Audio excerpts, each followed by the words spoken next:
In Ukraine, a senior army general says frontline soldiers face shortages of artillery shells and have scaled back some military operations because of a lack of foreign assistance. Brigadier General Alexander Tanevsky was speaking after Republican lawmakers held up a $60 billion US package and Hungary blocked $50 billion worth of EU funding for Kyiv. The foreign aid is seen as critical for Ukraine's fight against Russian forces.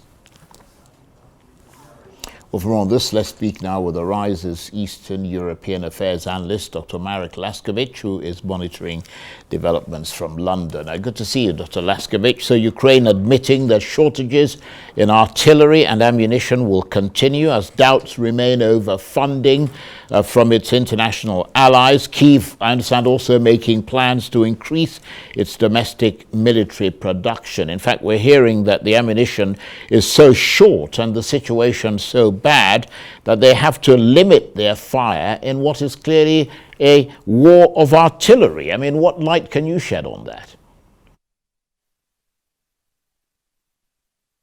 Well, the key problem is that Ukraine is now facing a type of rationing. In order to survive, it is therefore going to have to scale back operations to save its shells, all its ammunition, in effect, for defensive operations. This is, of course, precisely what Russia would like to hear. In the medium term, it will even run out of ammunition for this, which is why Ukraine, it is quite possible, may still be overrun by Russia. If the West, either Europe or USA, in particular USA, does not change its mind. As it stands, there is therefore a zero possibility of Ukrainian counteroffensive of any sort, and we're really saying, how long can Ukraine hang on for? And I mean, does it look like Ukraine's partners will continue to assist the country? Because in public, the Ukrainians are saying that they are confident that their partners will continue providing military assistance. But in private, I mean, there are grave expressions of deep worry. To be honest, I think it's at best 50-50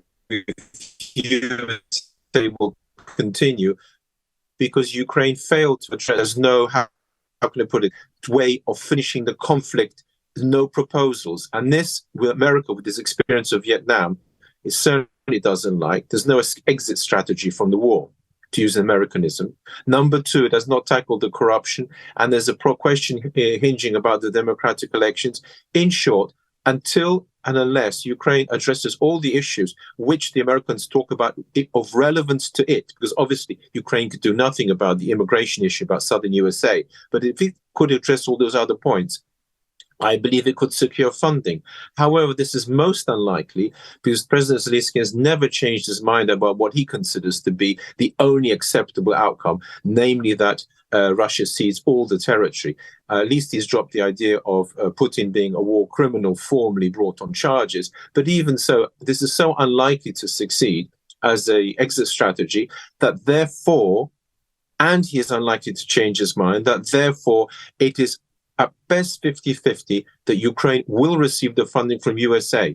As for Europe, its funding is second-rate in any case, and therefore is not of primary importance. But the same problems exist. And I mean, the Ukrainians are particularly worried because this situation, as you mentioned earlier, sends a signal to the Russians that international support for Ukraine is declining. And as a result, Moscow is becoming more confident in its actions and more emboldened to continue this war.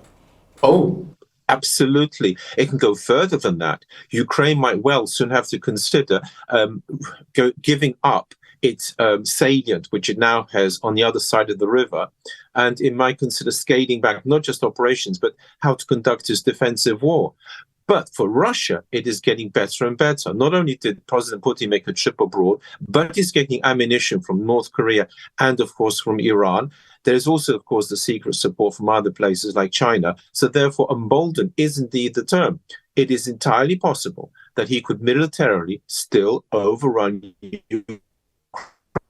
If Ukraine doesn't have the ammunition, the short term, we do still have a stalemate. We're now talking about January, especially towards the back end of January. If the West does nothing, then I expect Ukraine to suffer a severe loss. If Russia wishes to pursue acquiring more Ukrainian territory as opposed to attacking elsewhere.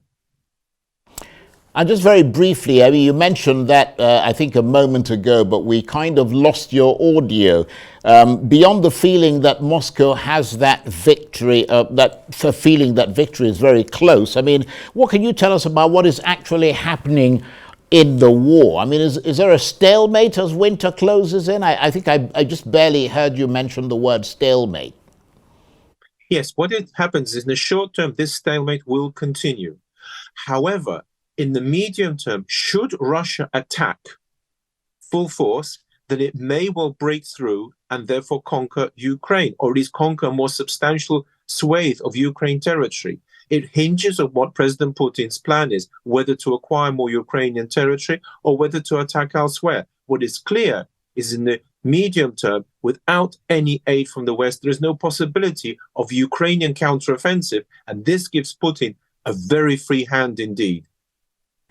Well, we got all of that. Thank you very much indeed. Dr. Marek Laskiewicz is a Rises Eastern European Affairs analyst. He was talking to me there from London.